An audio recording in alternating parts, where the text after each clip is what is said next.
Today's episode brings together two very important people who are the leading architects of India's AI story. Our first guest today is Pratyush Kumar, co-founder of Sarvam AI. It's among the few Indian startups which is building and scaling frontier AI models ground up.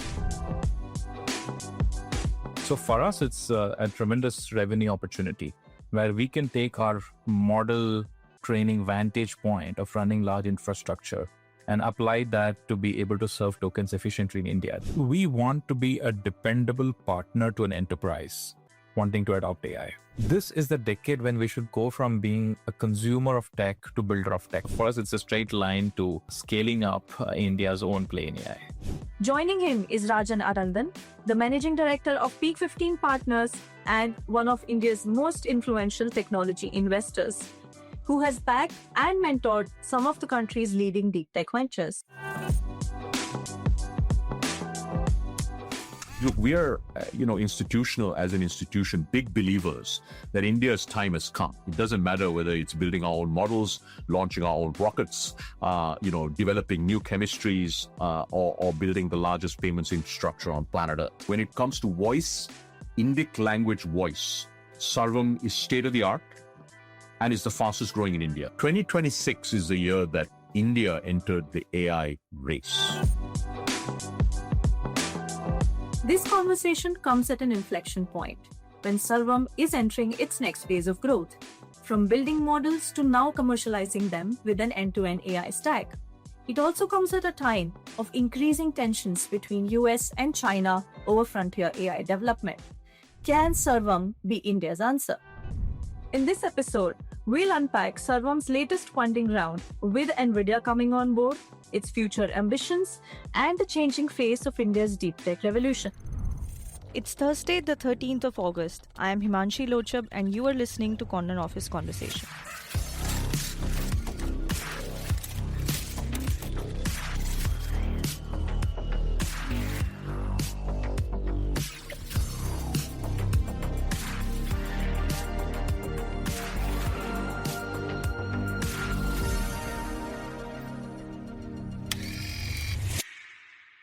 Hi Pratyush, hi Rajan. Welcome to the Economic Times Corner Office Conversation. I want to start directly with Sarvam and Pratyush.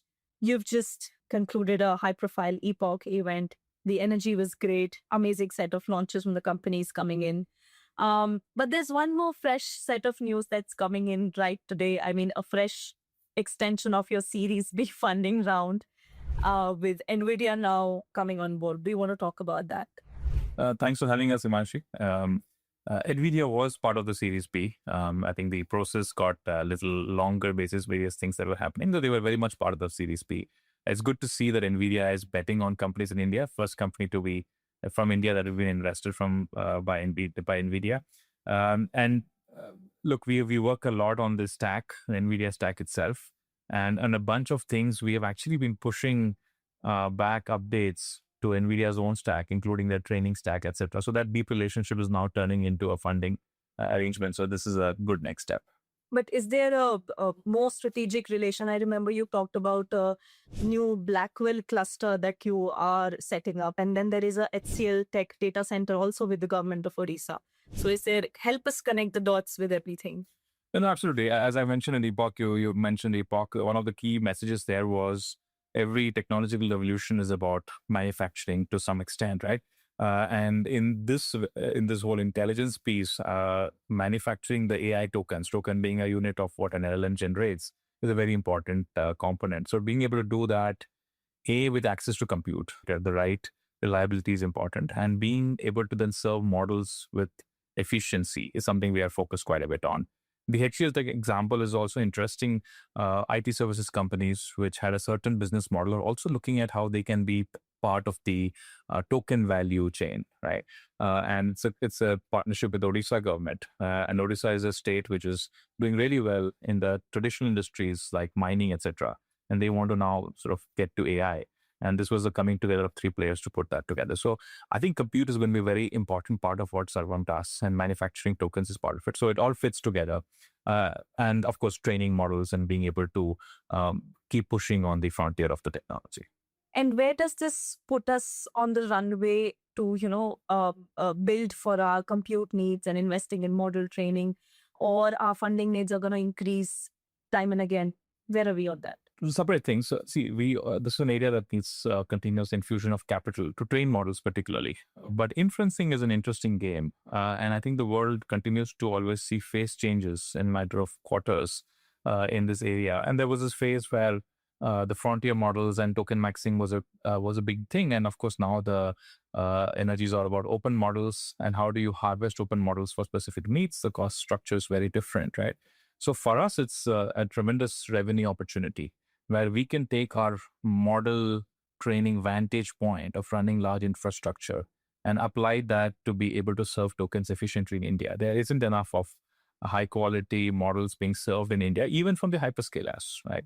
And several digital natives, startups, big banks, regulated industries, they all want to be able to host these models. And they're looking for a reliable provider to do that. So that's going to be a very big an important segment for us, but we will continue to need capital to push on the core R&D itself. Okay. So now really Sarvam is entering its next phase of growth. I mean, we started as a model developer company. We started working on indic models, and now we're going towards productization with coding, with several verticals like defense and cyber capabilities. Help us understand how your business fundamentals have improved over the last 2 years, and what are the financial targets that you've set for yourself? See, you're right. So it was a journey for the company. We started off with saying, hey, we should build models in India, absolutely focus on that. And that has been a core thesis throughout, right? The company, in fact, I remember the early days when we met Rajan about this, and India should have a bet on models. The whole idea of sovereign models was not a big deal then, but I think that's played out, right? But as we have continued to do this, we have identified how the stack has evolved, right? Today, people don't directly use models. You use models in combination with systems which people call harnesses, which enable you to do more interesting things. For example, if you're writing a large piece of software, you would use a harness for coding and then be able to use the model interestingly for long periods of time, right? And then once you get to the harness, it's very important to then think about how people will embed this in their workflow. For example, take voice, where we have scaled the product out significantly. We are talking almost 325 million minutes of voice AI in the last 12 months alone, and that's a curve that is ticking up. That's an example where there's a core models, which includes speech models, small large language models, and then there is a hardness that enables you to do end-to-end calls, including telephony, etc. And finally, there is the user experience of coming and building a bot, right? So if, let us say, an organization like Tata Capital is able to reduce its customer acquisition cost by 50% with our stack, it's because all these three layers have improved. Right? With SBI Life and with the Indian government through agriculture, we almost reached 8 crore people in India, citizens, in like manner of a week, right? So you can really scale this out to very large numbers, so truly population scale. So to answer your question, it's the recognition that not only do we need to train models which are very good, but to take it from there to create value, there are a few other layers of the stack which you need to build. And to tie it back to the first question that you asked about inferencing, you need the infrastructure. You need to be able to own infrastructure to be able to provide this stack to all companies of consequence in India. So whether it's digital natives, whether it's regulated industries. Rajan, I want to come to you. You were the early backers of Sarvam at a time when there were a lot of doubts whether an Indian lab has the technical muscle or even the capital to be able to achieve what the US labs and even the Chinese have done. What gave you that confidence back then to back Sarvam, and share your learnings about the company, and where do you see the next 3 to 5 years of Sarvam? Yeah, well, firstly, thanks for having us. Great to be here. So Peak 15 is invested in every round that Sarvam has had so far. So we are very, very excited about the company, the progress that the company is making. So when we invested, Pratyush and Vivek was starting up, there was not a single line of code written, right? And when you invest at seed stage, what you're really betting on is a founding team and a big idea, right? And Pratyush, given his background in academia and research, and Vivek, both been in research, but also had built companies as the first architect, really had a very good combination of research, productization, at scale implementation of systems and then building a business, right? So that sort of lethal combination of the Pratyush plus Vivek combination was really the first big bet that we made.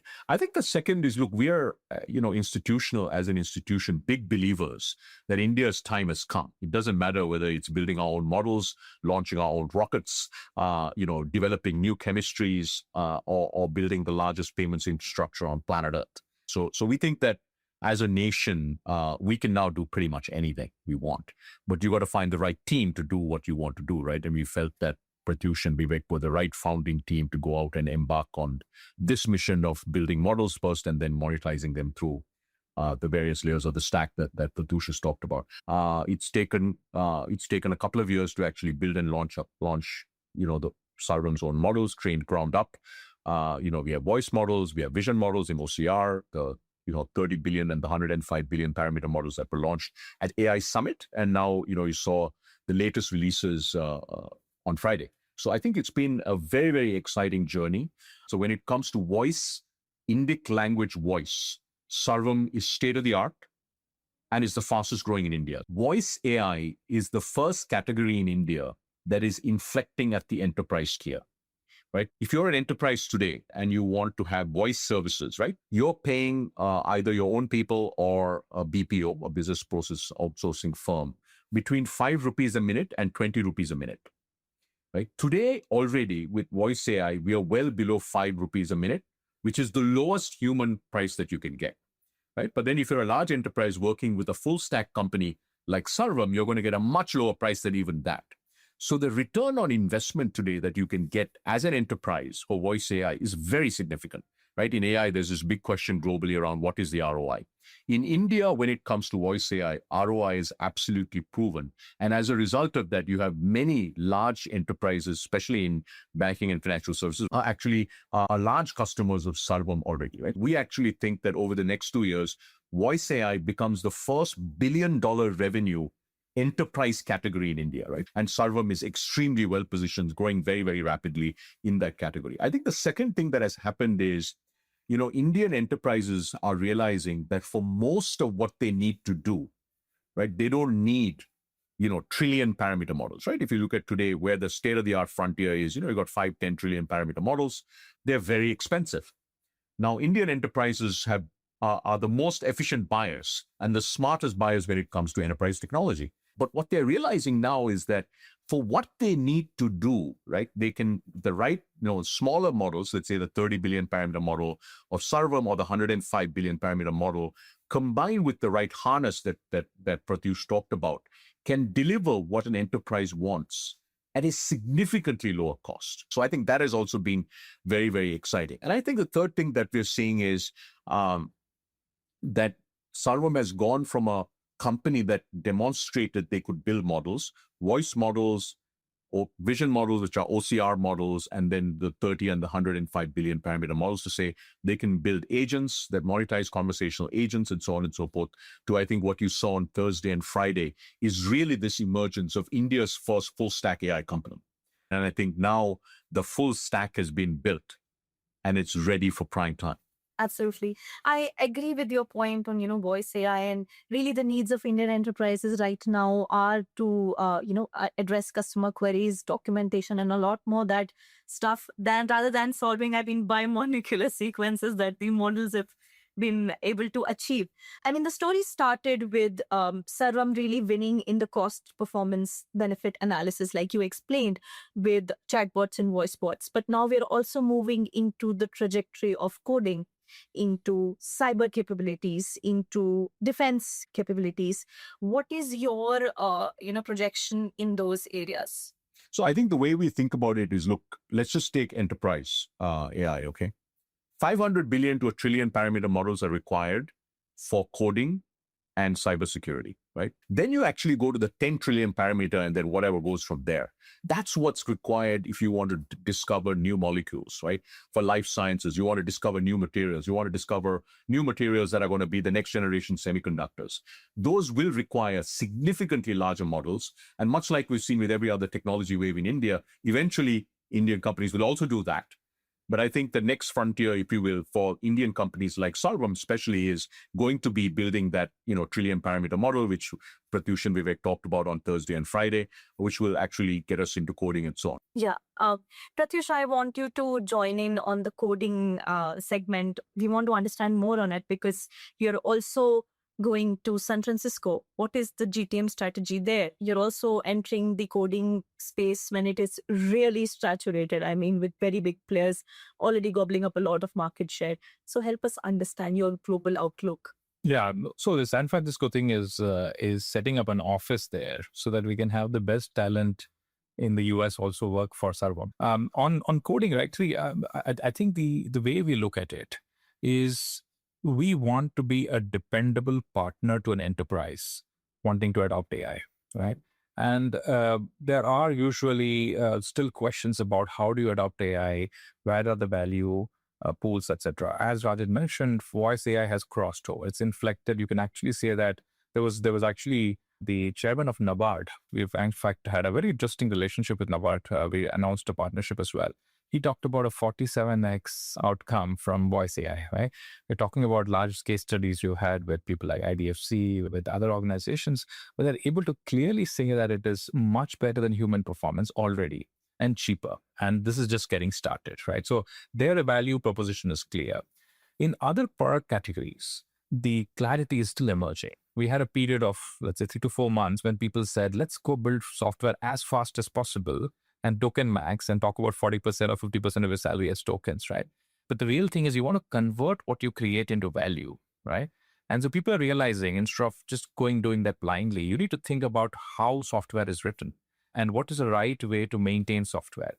Take a bank in India. They want to have a dependable partner with who they can pick parts of the open stack, could be an open model, could be an open harness, could be a customized harness that we provide, could be infrastructure that we provide, and actually write their software, right?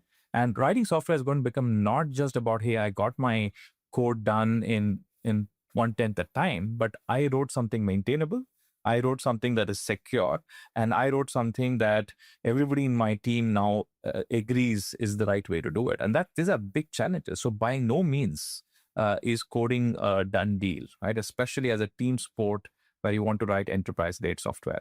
But to your point, and I think the bigger question being, why are we doing all of these things, right? We want to be that platform player, which says that for most of your token needs, we are the provider. But to do that, we need to be up across the stack. If somebody were to use, let us say, open code, which is a harness that is out there, in fact, many startups use that, they typically then connect that with the model. For such organizations, we'd be happy to say, hey, take the model that we provide for inferencing. But there's some other organizations which would want us to also have something that is a coding product that's available securely, which would have an option for. So, and I think I also want to highlight this because we are training models and training models for all these use cases. The insight, the depth that we get when products are actually built out and used is super valuable as we think about what to put into the next models that we train. Absolutely. So Pratyush, Sarvam has a very unique position in the country's AI story right now. I mean, you've been backed by the government as well as private investors as well. How do you balance out, commercial interest with nationalistic objectives? I mean, have there been areas of conflicts where both of your interests were not aligned in the same direction? So how do you solve for that? There's absolutely nothing contradictory about these two things, right? See, in fact, the way to think about it is we were an R&D heavy organization to sort of like put from scratch. In the founding team, we didn't have anybody who really went and trained a foundation model. To put down from scratch, the ability to build this was an R&D heavy task, right? Often that is something that you want to balance with commercial interests, right? And it is a journey that we undertook to do that. I wouldn't say nationalism as such, but I think this pride that India can build and compete globally is always a extremely positive sentiment. And in fact, gets the young crowd that we have fired up to the extent that they can fire up and do all the work, right? So it's never been a contradiction at all. In fact, the government has been supportive. The government has, through India AI Mission, contributed part of the cost of training of the models that we put out there. In fact, India's big success in AI would be when we get population scale deployment and the value reaches everybody. Because there's a genuine concern that people have. There's this mechanistic move towards the larger, bigger models, but how are communities, how are people getting impacted positively, right? So I think India is well set up to do that. And I think we feel a great alignment with that mission. And Rajan, how do you feel about, backing a company with, sovereign capabilities? I mean, as an investor, economic competence and things like national security interest, these are not the tangibles that an investor would look at. So how do you,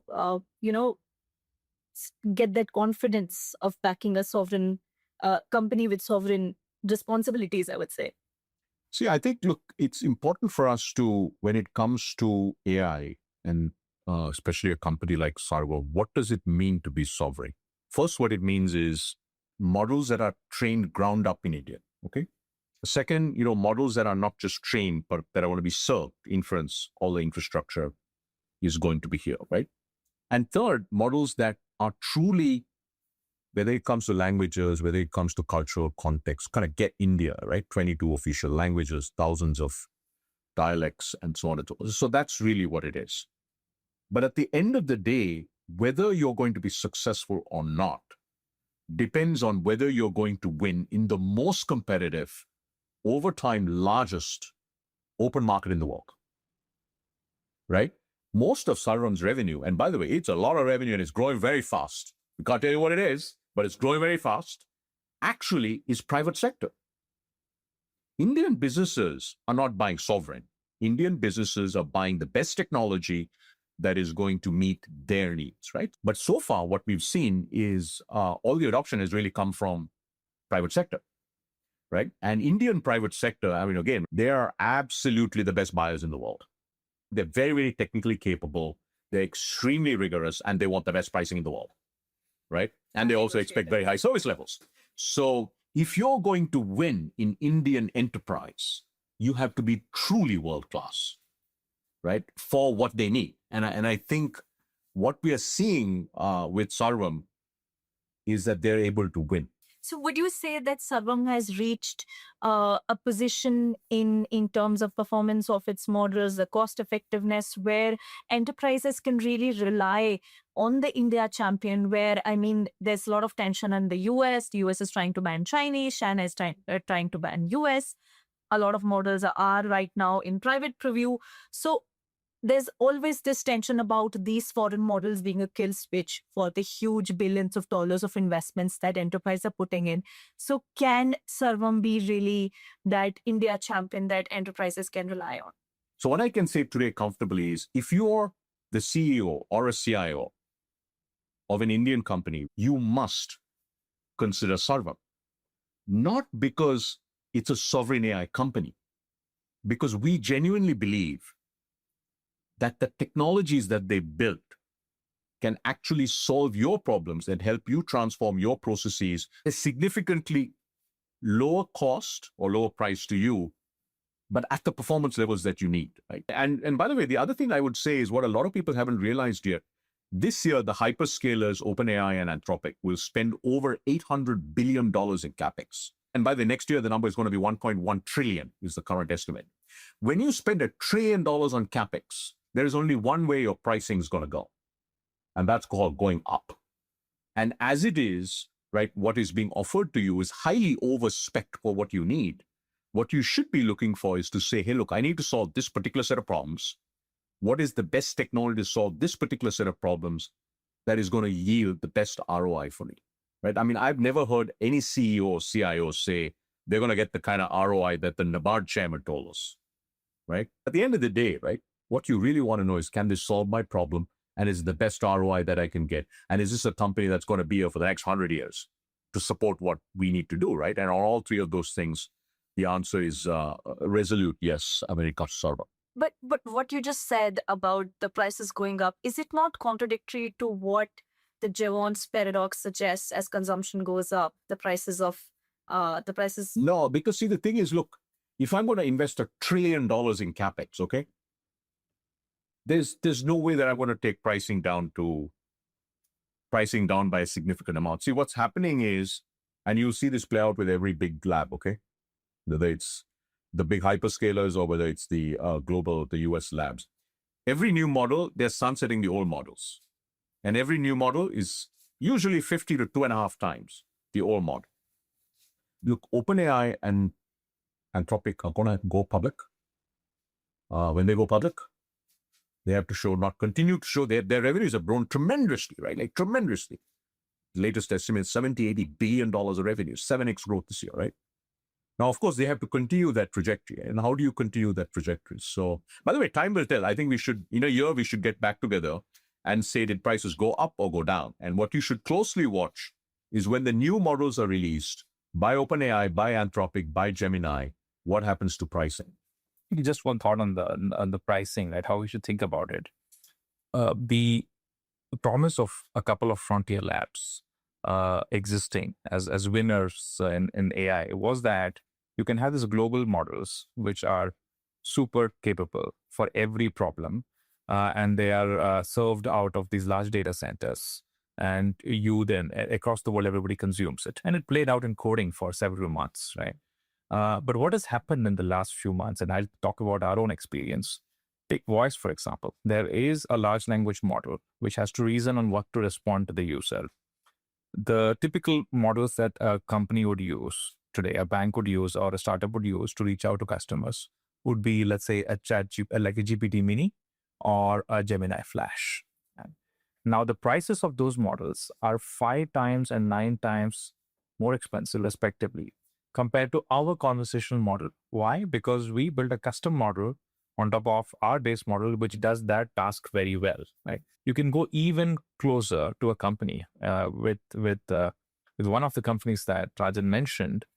We went and looked at their own data and built a custom model for them. And that was another 5x cheaper because you go and optimize for that task. And because they can run it at scale that India provides, right? So the argument of India being a scaled out country is you can really go and focus your models for doing specific things well, right? In fact, because we found it so attractive that we have spun out custom model training as an offering to companies, right? So I think there's a little bit of a dichotomy between a couple of labs over investing on infrastructure, talent, and various things like data, and saying I have the globally most competitive models, and companies building specific things in specific sectors, right? It'll also play out in coding because, frankly speaking, the way we code, and this is an analysis that we did and it published results on, if you were to take coding and you said, I'm building a front-end task, like building an app, I'm building the UI for it, or I'm actually doing something in the backend and managing databases, the interesting ways you can augment the model such that a smaller model does much better, right? So the world hasn't spent enough cycles in optimizing the cost of AI. And that's something that will be of importance to everybody. And Sarvam, as a full stack provider, from infrastructure all the way to the applications, is extremely motivated to do that for every company in the country. True. So on that note, I mean, you've been talking about custom models, fine-tuning, domain-specific models, smaller models. What is your view on model distillation? I mean, the US labs have been calling it the theft of intellectual property, but there's other school of thought which calls it a really research-intensive job to create a product which is cost-effective, which is at par on performance. And what do you think about that? Distillation is actually a technical term that has now gone into a day-to-day parlance, right? It essentially means that you look at how a model performs, not just what it is giving outputs, but also looking in the insights of the model and then are able to teach that to another model.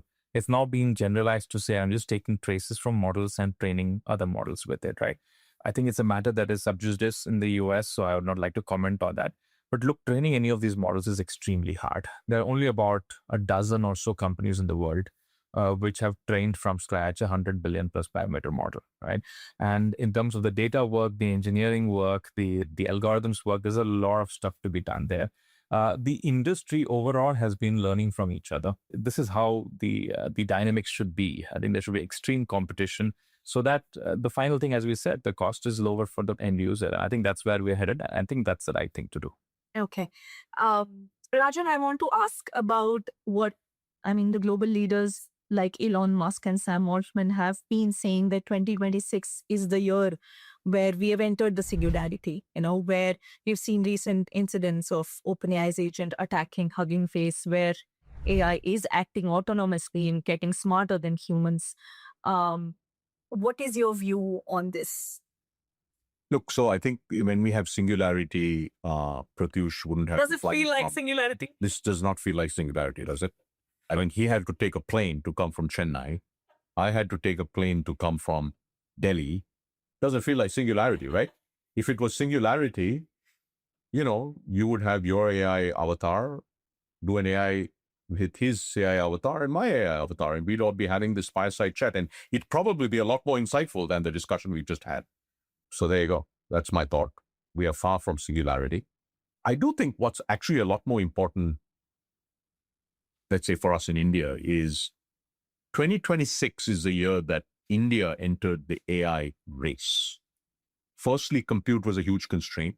Compute continues to be a constraint, but this year, over 400 billion of capex has been announced for India for AI compute.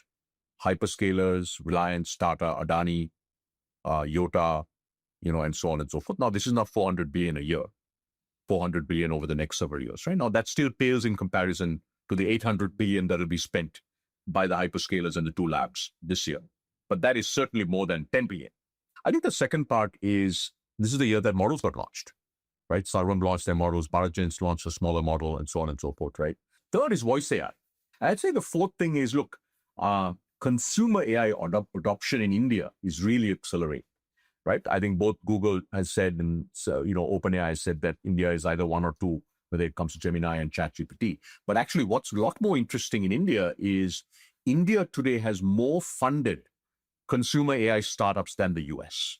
Very few people know this, right? Across education, across healthcare, across entertainment, across media, you name it, right? I mean, we have hundreds today of consumer AI startups because unlike in the USA, everybody's worried about what would Meta do. So essentially, this is the year where all these different pieces, right, from compute, chips, models, applications, and then the math starts working. So 2026 is the year when India really entered the AI race in a big way, right? Because the popular narrative is India doesn't have a game. No, India is early. India very much has a game, right? What 2016 was to digital payments is what 2026 is to AI in India. Is this also the time when the government needs to intervene? I mean, NATI is looking at AI law or AI legislation.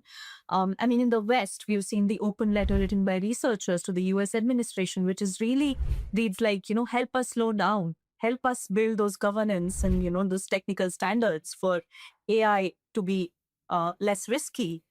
No, firstly, right, as we discussed, the government is not someone we should look up to for commercial success, right? And this is the case with Sarvam. Of course, it's enterprises buying AI because they see value in it, right? I think the government, number one, must provide incentive on high capital spends.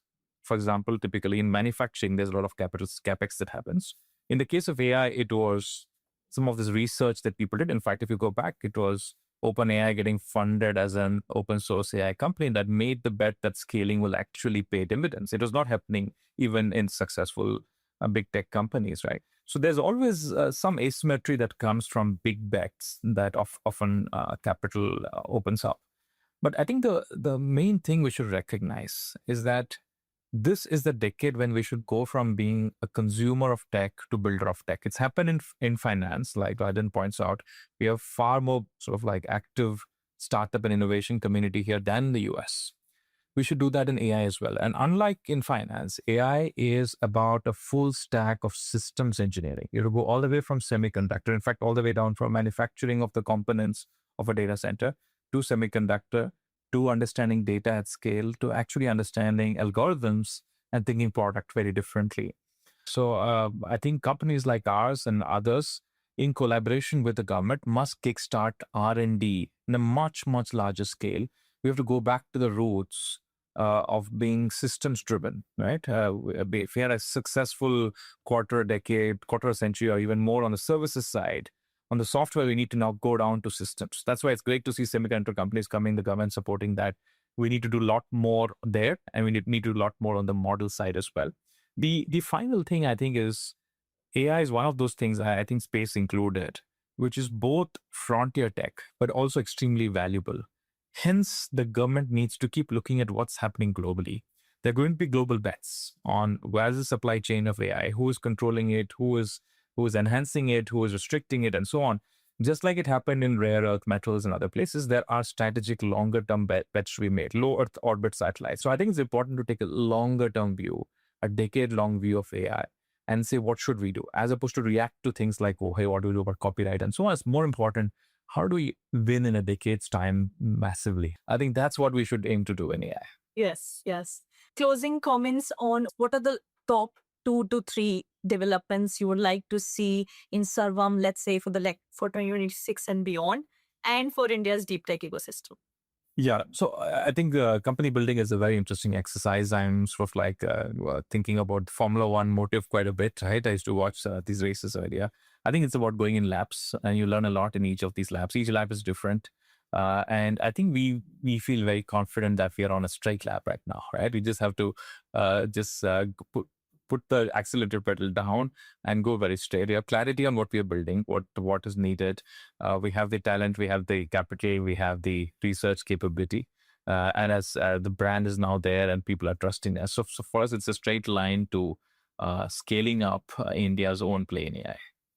Rajan? Yeah, I think, look, firstly, AI in India will be won by Indian companies, okay? Because when I joined Google in 2011, we had 10 million connected smartphone users, no Indian unicorns, and no product managers, and no venture capital. Today, we're in a very different place, right? You couldn't have imagined a company like Sarvam come up in 2011. I think the second thing is, look, the single biggest thing that we do from an innovation ecosystem is, as a nation, we have to invest a lot more in R&D, right? India's R&D as a percentage of GDP is 0.65%. US is at 3.5% on an economy that is, call it 7 times bigger. China is at 2.5% on an economy that is 4.5 times bigger. Israel with 10 million people spends more on R&D than India with 1.4 billion people. If I can wave a magic wand and say, what can we change in the next few years? Take R&D as a percentage of GDP from 0.65% to 2.5, 3%. And if we do that, then I think you start to see just extraordinary levels of innovation coming up. Exponential gains, yes. Wonderful. Thanks a lot, gentlemen, for joining us. It's been a great conversation. Great. Thank you. Thank you so much. That's it for today. You're listening to our latest episode of Corner Office Conversation, a show where we talk to the most interesting business leaders from India and the world. Keep following our podcast on your favorite platforms. Thank you.